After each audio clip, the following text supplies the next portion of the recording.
Before we start, this video is separated into chapters. Feel free to move ahead in this video to access the information you need.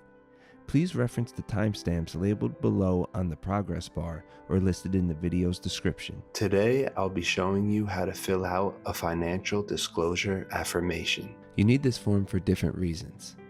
1. Going to court.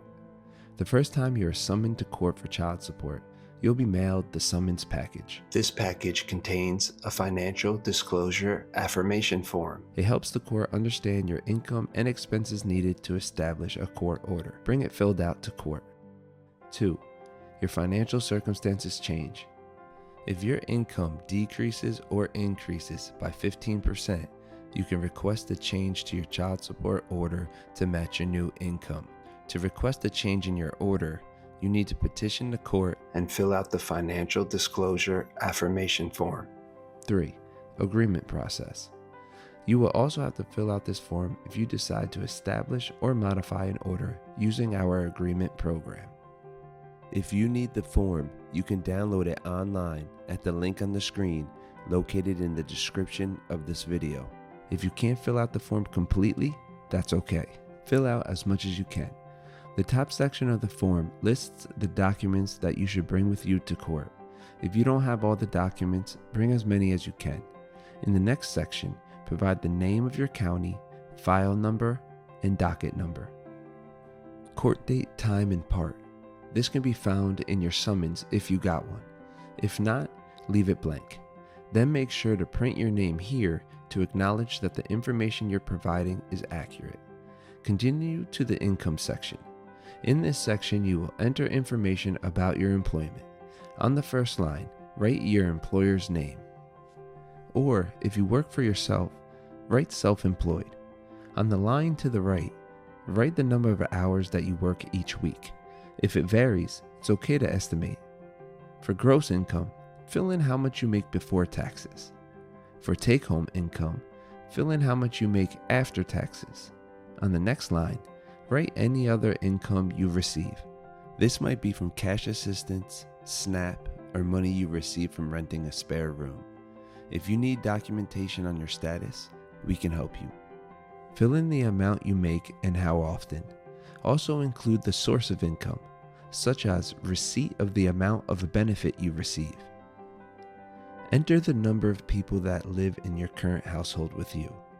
For example, enter 2 if you live with a new partner and another child. Continue filling in the rest of the section. Moving on to health insurance coverage, you must bring proof of your insurance coverage and the cost to court.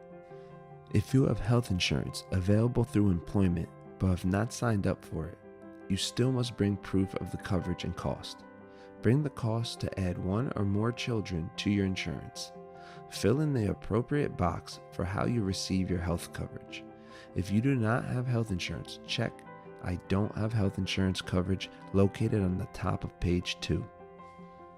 Now continue through this section filling out the information, including writing how much you pay for the insurance. If an employer makes the payment for you, the amount should be on your pay stub. Next, check the appropriate box for the child or children's health insurance coverage. Continue down to assets. On the first line under assets, if you have a savings account, write the bank name and your balance, which is the amount you have in your savings account. On the next line, if you have a checking account, write the bank name and the current balance. Continue through this section filling out the information. If you have any other assets, you may attach another page if necessary. Continue down to expenses. In the next section, you will record your monthly expenses.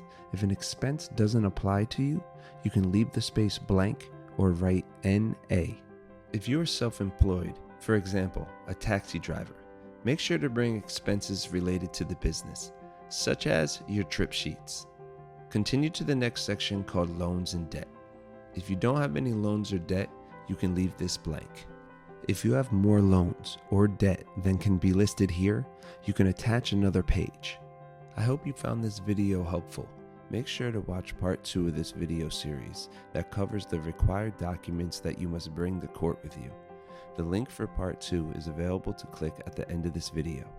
Remember to subscribe to the channel, and please visit the New York City Office of Child Support Services website at nyc.gov/HRA/OCSS for the latest information.